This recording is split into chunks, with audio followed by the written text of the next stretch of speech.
Bonjour à tous, bonjour Stéphane. Aujourd'hui, nous allons parler de la discrimination des seniors. Alors nous vivons dans une société où tout va plus vite, où la recherche de performance est constante, où l'innovation est au cœur du développement économique. Et les entreprises ont tendance à privilégier dans ce cas des candidats jeunes au détriment des profils plus âgés. Or, sur un marché de l'emploi déjà saturé, les seniors peinent à trouver leur place. Considérés à tort comme trop coûteux, peu flexibles ou difficiles à manager, les seniors sont victimes de stéréotypes.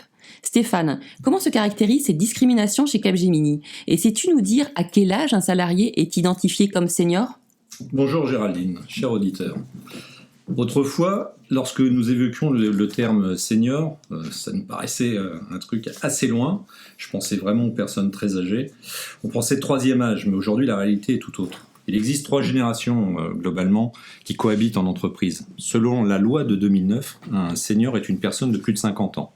Mais la réalité est tout autre. Surtout, sur certains métiers, on voit dans l'IT par exemple, on est considéré senior à 45 ans, parfois 35, voire 30, il suffit d'observer les call centers.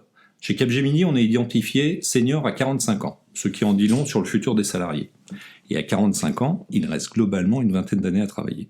Pour caractériser la discrimination, il y a déjà la note de potentiel du salarié senior qui se retrouve à l'eau, bas, et qui d'année en année, effort après effort, ne bouge plus. Un peu comme les augmentations, quoi. Oui, tu as raison. De façon régulière, les seniors ne touchent plus d'augmentation et ne sont plus promus. La seule augmentation salariale qu'ils peuvent espérer émane de l'accord NAO. C'est pour dire, globalement, une fois tous les 3 ans. Encore faut-il entrer dans les critères de l'accord NAO. Également, les seniors sont notés 4 pour des objectifs qui ont été définis. C'est bien connu. Un senior ne sait plus atteindre ses objectifs et ne performe plus. Le projet Up or Out est réellement d'actualité chez Capgemini. En bon français, soit tu arrives à monter en grade, soit tu stagnes et on te trouve une autre voie. Exactement. Les plus de 50 ans sont régulièrement victimes de discrimination liée à l'âge. Pourtant, au même titre que le sexisme, le racisme ou l'homophobie, l'agisme est interdit par la loi et est passible de 3 ans de prison et de 45 000 € d'amende. Et Stéphane, avons-nous les moyens de faire quelque chose? Bien évidemment, les victimes ont la possibilité de saisir les prud'hommes, l'inspection du travail, les défenseurs des droits, et surtout d'en parler aux élus CFDT. Un salarié qui fait appel à un élu permettra à celui-ci d'engager son enquête et pourra déclencher un droit d'alerte. L'intérêt de déclencher ce droit d'alerte va obliger l'employeur à procéder sans délai à une enquête avec l'élu et prendre des mesures nécessaires pour remédier à la situation. Or, malgré cet état de fait, et même si l'âge demeure le premier motif de discrimination professionnelle, très peu d'actifs usent de ces recours. Mais est-ce que les seniors ne peuvent pas trouver leur place dans une société de service? Sont-ils dépassés par les nouvelles recrues à la pointe des nouvelles technologies, les fameux talents? En fait, non. Avoir recours à un actif d'âge mûr présente de nombreux avantages pour une entreprise, loin des idées reçues sur les seniors. L'expérience est sans aucun doute le premier atout des actifs âgés. On sait très bien que les seniors ont une carrière plutôt conséquente. Les seniors possèdent de la connaissance accrue, un domaine d'activité dans le monde du travail, ainsi que des savoir-faire qui leur permettent d'être rapidement opérationnels sur le terrain. La maturité et la connaissance du monde de l'entreprise constituent également des avantages de poids pour s'adapter aisément à un nouveau secteur. Les seniors sont en général autonomes et ponctuels. Les seniors nécessitent généralement moins d'encadrement et exercent une influence souvent bénéfique sur les profils plus jeunes. Ce qu'il faut savoir aussi, c'est qu'ils sont particulièrement motivés face à un marché du travail qui les malmène. Surtout qu'ils sont bien souvent dégagés des contraintes familiales. Globalement, ils n'ont plus d'enfants à charge, de façon générale. Ils offrent à leur entreprise à la fois de la stabilité et de la flexibilité.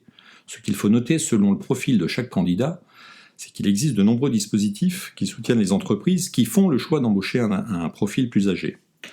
Face au contexte démographique actuel, où la part des seniors augmente constamment dans la population, il est vraiment important que les entreprises s'engagent contre les discriminations liées à l'âge, en tenant compte des atouts et des avantages que présente l'embauche d'un senior.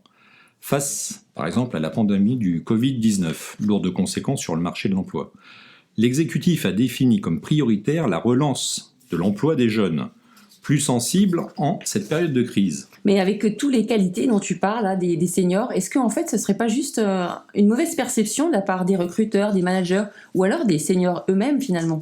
Exactement. Il y a énormément de préjugés. Ce qu'il faut savoir est que nous sommes en France l'un des plus mauvais élèves de l'Europe. Le 4e en partant de la fin, c'est pour dire. On note 38% des plus de 50 ans sont en activité en France, soit près de 2/3 sans emploi. Alors que c'est l'inverse en Suède, par exemple, qui compte 70% de ses citoyens de plus de 50 ans en activité. Les seniors sont sous-représentés en entreprise, avec moins de 20% des salariés en entreprise, et moins de 3% des recrutements, alors qu'ils représentent 38% de la population, car l'âge reste le premier critère de discrimination à l'embauche. Ce qu'il faut savoir, c'est que le physique est le 4e critère de discrimination en France, avec d'énormes écarts selon les métiers. Les plus de 50 ans représentent 25% des actifs, et s'ils pèsent pour 39% des dirigeants dans le cadre de l'IT, ils ne représentent que 15% des techniciens et 14% des cadres.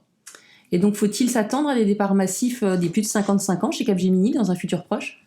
Oui, je le crois, et beaucoup de nos élus s'en rendent compte. Nous avons des salariés de plus de 50 ans qui sont régulièrement approchés pour des départs anticipés, et cela va s'amplifier.